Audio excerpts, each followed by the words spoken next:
السلام عليكم ورحمة الله وبركاته. بسم الله والحمد لله والصلاة والسلام على حبيبنا وأسوتنا وقدوتنا وشفيعنا رسول الله صلى الله عليه وآله وسلم.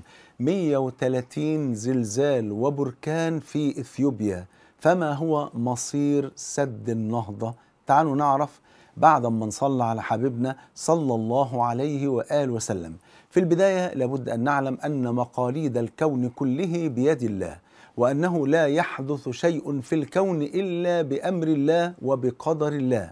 ففي حدث غير مسبوق خلال أسبوعين يحدث 130 زلزال وبركان في إثيوبيا. هذا الحدث لم يحدث أبدا خلال 10 سنوات قبل ذلك، يعني ما حصلش خلال 10 سنوات إن يبقى في 130 زلزال، فتخيلوا إن كل ده يحصل خلال أسبوعين فقط، لدرجة إن في يوم واحد فقط من الأيام ديت حصل فيها 12 زلزال قوته 5.8 بمقياس ريختر. هذه الزلازل تسببت في شق طويل جدا في الأرض، أيقظت براكين في ذلك المكان.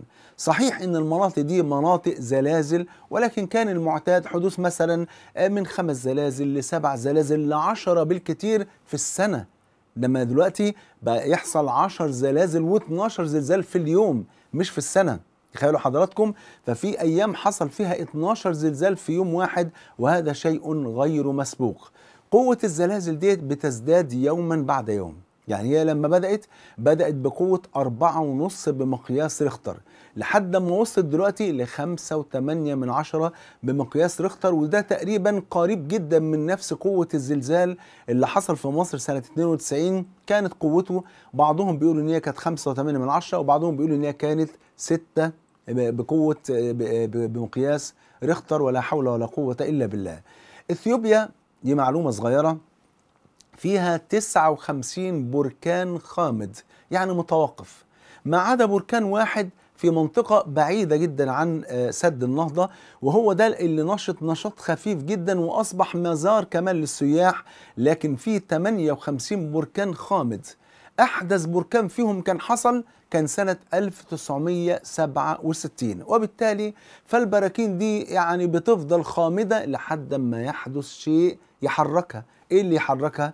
زلازل قوية تعمل تشققات جديدة، وبالتالي تبدأ تخرج الحمم البركانية من باطن الأرض، لأن في باطن الأرض طبعا في ضغط شديد جدا وغازات وحمم عايزة تطلع. فلما حدثت الزلازل ديت حدثت تشققات جديدة، كمان التشققات القديمة اللي كانت مقفولة بدأت تتفتح مرة تانية، ومن هنا بدأت تخرج الحمم البركانية مرة أخرى.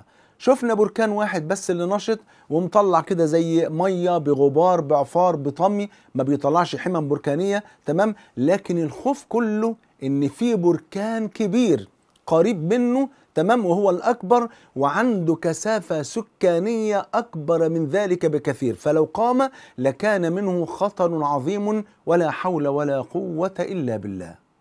عشان كده حبايبي نجد ان النشاط الزلزالي لما تزداد قوته بيؤدي الى قوة تدميرية، بالاضافة بقى ودي المشكلة الاكبر انه بيؤدي ايضا الى النشاط البركاني.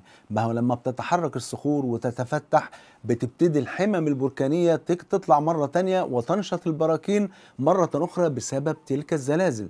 فربما يكون بقى طبعا النشاط البركاني ده بيكون اخطر من الزلازل نفسها، لان الزلازل اهل الصخور بتتحرك وتتكسر، انما البركان فيه ابخره وحمم بركانيه عياذا بالله وتاثيرها اشد بكثير. ربنا يعافينا ويعافيكم ويعافي جميع بلاد المسلمين بل وكل بلاد العالم، لا نتمنى الشر لاي احد من البشر.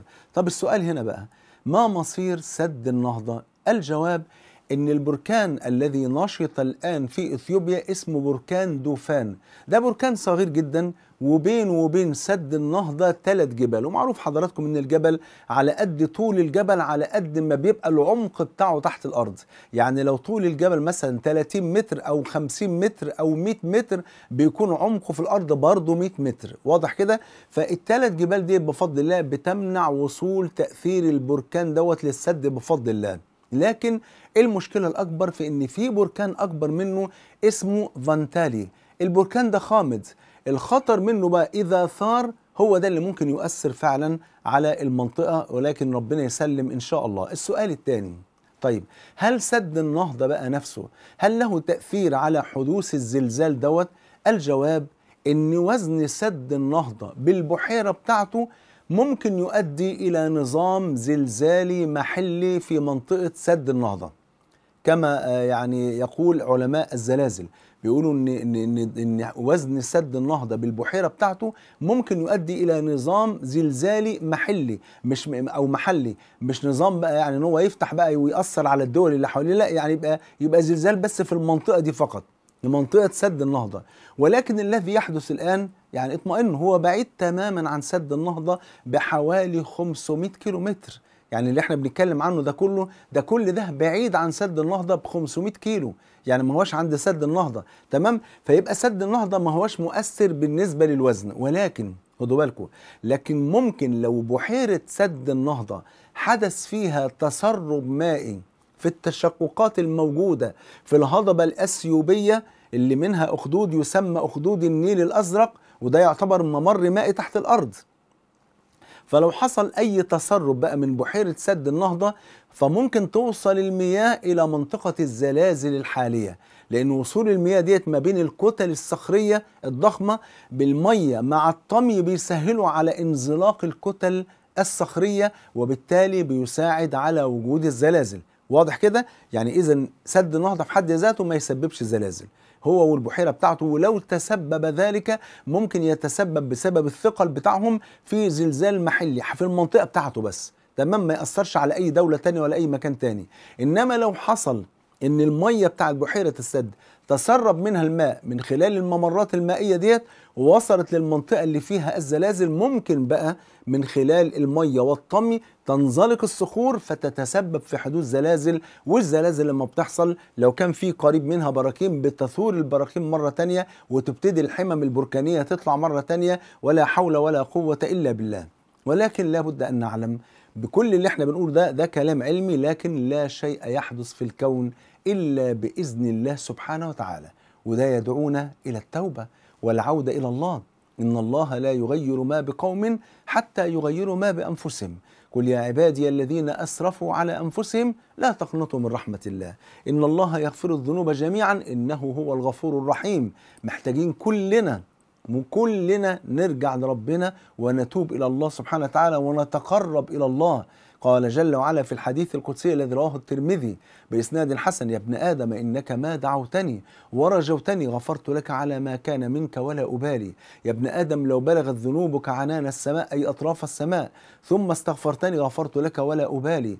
يا ابن آدم لو أتيتني بقراب الأرض خطايا أي بقرب ما يملأ الأرض من الذنوب والخطايا ثم لقيتني لا تشرك بي شيئا لأتيتك بقرابها مغفرة. وقال جل وعلا: إلا من تاب وآمن وعمل عملا صالحا فأولئك يبدل الله سيئاتهم حسنات وكان الله غفورا رحيما. والنبي صلى الله عليه وسلم يقول: التائب من الذنب كمن لا ذنب له. وقال صلى الله عليه وسلم: كل بني آدم خطاء وخير الخطائين التوابون. وقال صلى الله عليه وسلم: والذي نفسي بيدي، يعني والله العظيم لو لم تذنبوا لذهب الله بكم ثم لأتى بأناس يذنبون فيستغفرون فيغفر الله لهم. هذا الحديث لا يحض على الذنب وإنما يحض على التوبة بعد الذنب. إذن فلا بد أن نعود إلى الله، وسارعوا إلى مغفرة من ربكم وجنة عرضها السماوات والأرض.